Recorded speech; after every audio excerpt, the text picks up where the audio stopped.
नमस्कार, आमने सामने न्यूज में आपका स्वागत है। मैं हूं प्रियंका पांडे।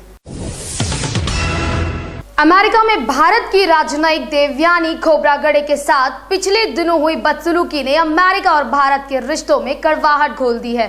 देवयानी का मामला जहां लोकसभा में गूंजा, वहीं अमेरिका अपनी इस हरकत पर माफी मांगने के लिए तैयार नहीं है।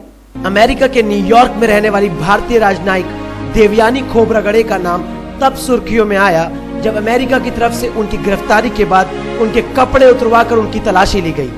एक राजदूत के साथ इस तरह का व्यवहार किसी भी मायने में मान्य नहीं है। इस मामले को लेकर अमेरिका के खिलाफ विरोध के सुर पूरे भारत में उठे। मामले की गंभीरता का अंदाजा इससे लगाया जा सकता है कि संसद तक में देवयानी के साथ हुई बदसलूकी पर चर्चा हुई। ये ऐसा समय था जब संसद में पहली बार सरकार और विपक्ष दोनों एक साथ खड़े दिखाई दिए। वहीं देवयानी ने अपने मित्रों को मेल लिखकर अपने साथ हुई बदसलूकी को बयान किया। मेरे साथ जिस किस्म की बदसलूकी की गई उस पर मैं कई बार रोई, लेकिन देश के सम्मान की खातिर चुप रही। जहां एक और भारत सरकार ने कड़े शब्दों में अमेरिका की निंदा की है, वहीं अमेरिका किसी भी हालत में झुकने के लिए तैयार नहीं है। अमेरिका ने यह साफ कर दिया है कि ये एक समान प्रक्रिया है जो हर गरीब और अमीर, अमेरिकी और नॉन अमेरिकी पर लागू होती है और देवयानी को लेकर भारत सरकार को पहले ही चेताया जा चुका था। वहीं देवयानी का कहना है कि उन्होंने ऐसा कुछ नहीं किया जिसकी वजह से उन्हें अपराधियों और नशेड़ियों के साथ रखा जाए।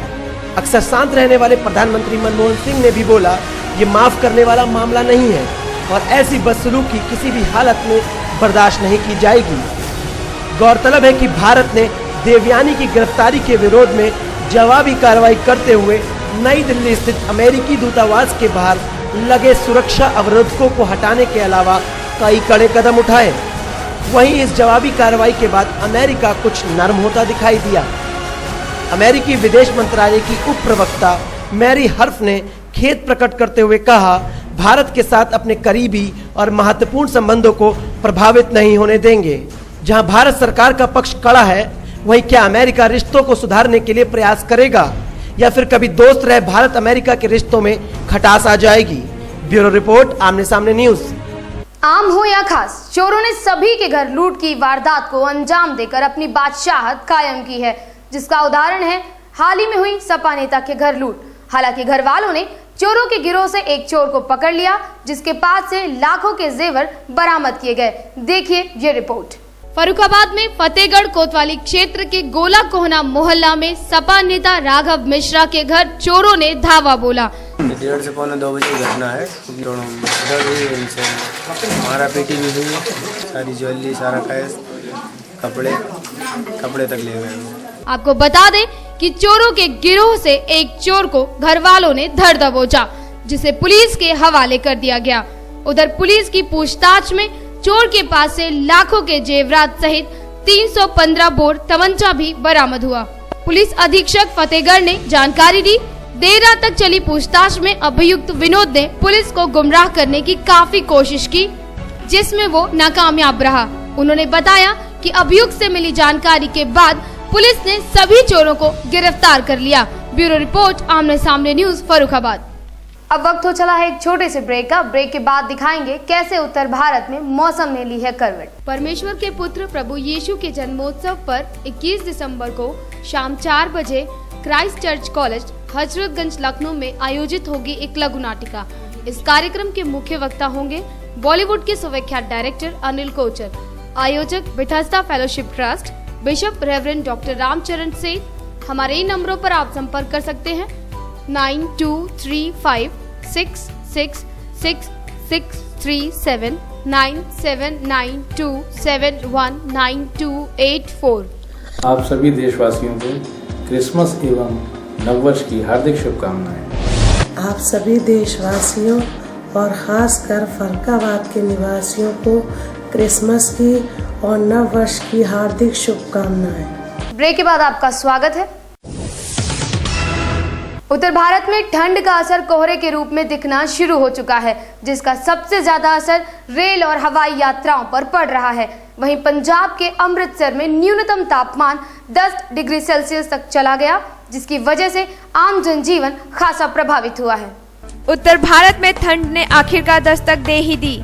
कोहरे की मोटी चादर दिल्ली एनसीआर समेत पंजाब के सभी शहरों में भी दिखाई दी। मौसम विभाग ने ठंड के और बढ़ने के आसार की बात पर मोहर भी लगा दी है। वहीं पूरे उत्तर भारत का ठंड में कोहरे के बीच सुबह शाम गुम रहने का सिलसिला भी शुरू हो चुका है। ठंड से बढ़े कोहरे का सबसे ज्यादा असर रेल और हवाई यात्रा पर पड़ रहा है, जहां दिल्ली में 100 से ज्यादा फ्लाइटों ने देरी से उड़ान भरी। वहीं अधिकतर ट्रेन धुंध की वजह से लेट हो गई। वहीं ट्रेनों के लेट होने से यात्रियों को इस ठंड के मौसम में रेलवे स्टेशन पर ही इंतजार करना पड़ रहा है। हवाई यात्रियों को भी फ्लाइट के समय को लेकर काफी परेशानी का सामना करना पड़ा। जहां ठंड में लोगों ने लकड़ियां जलाकर आग का सहारा लिया, वहीं स्कूली बच्चे ठंड में कांपते दिखाई दिए। कोहरे की वजह से सड़क दुर्घटनाओं में भी इजाफा हुआ है। पंजाब के अमृतसर में तो न्यूनतम तापमान 10 डिग्री सेल्सियस तक चला गया। गिरते तापमान के साथ साथ घने कोहरे ने भी आम जनजीवन को काफी प्रभावित किया। लोगों ने ठंड से बचने के लिए अलाव के साथ साथ गर्म चाय और कॉफी का भी सहारा लिया। जिस तरह से मौसम ने करवट ली है, इससे ये साफ हो गया है कि आने वाले दिनों में तापमान और गिर सकता है। ब्यूरो रिपोर्ट, आमने सामने न्यूज। शाहजहांपुर में शातिर अपराधी आखिरकार पुलिस की गिरफ्त में आ ही गए। खासी मशक्कत के बाद खुटार पुलिस ने आलू व्यापारी हत्याकांड मामले का खुलासा किया। देखिए ये रिपोर्ट। गुनारा जलालाबाद के आलू व्यापारी निजाम को चोरों ने हाल ही में लूट लिया था। जानकारी के अनुसार चोरों ने चोरी की योजना पहले ही तैयार कर ली थी। यही नहीं, इस घटना में आलू व्यापारी का चालक व हेल्पर भी शामिल था। चोरों ने पूरी प्लानिंग के साथ इस घटना को अंजाम दिया। 13 दिसंबर 2013 को रात्रि लगभग 8 बजे सोमेंद्र, अर्पित और आरिफ एक मोटरसाइकिल पर आए। इन्होंने व्यापारियों से 1,80,000 रुपए, मोबाइल फोन छीन लिए। हालांकि पुलिस के आगे उनकी एक भी न चली। घटना का खुलासा करते हुए पुलिस अधीक्षक ने बताया कि पकड़े गए अभियुक्तों के पास से 1,70,000 रुपए बरामद किए गए हैं। उन्होंने बताया कि जानकारी के मुताबिक चोरों को खुटार के गोला रोड पर काफी देर तक चली मुठभेड़ के बाद गिरफ्तार कर लिया गया। बताते चले कि पकड़े गए तीनों अभियुक्त शातिर अपराधी हैं, जिन पर दर्जनों मुकदमे दर्ज हैं। ब्यूरो रिपोर्ट, आमने सामने न्यूज, शाहजहांपुर। अब वक्त हो चला एक छोटे से ब्रेक का। ब्रेक के उस ओर दिखाएंगे कि कैसे बाराबंकी में चुनाव में हारे एक व्यक्ति ने लिया बदला। परमेश्वर के पुत्र प्रभु यीशु के जन्मोत्सव पर 21 दिसंबर को शाम 4 बजे Christ church college Hazratganj Lucknow में आयोजित होगी एक लघु नाटिका। इस कार्यक्रम के मुख्य वक्ता होंगे बॉलीवुड के सुविख्यात डायरेक्टर अनिल कोचर, आयोजक Bethesda fellowship trust, bishop reverend doctor Ramcharan सेठ।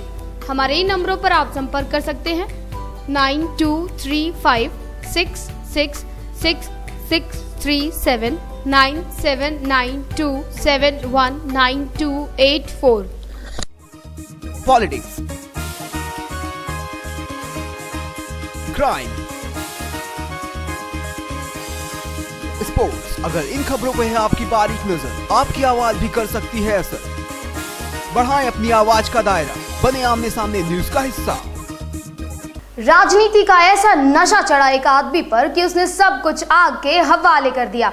जी हां, ये बेहद चौंका देने वाला मामला सामने आया है बाराबंकी जिले का, जहां सत्ता की लालच में एक आदमी ने खेला आग का तांडव।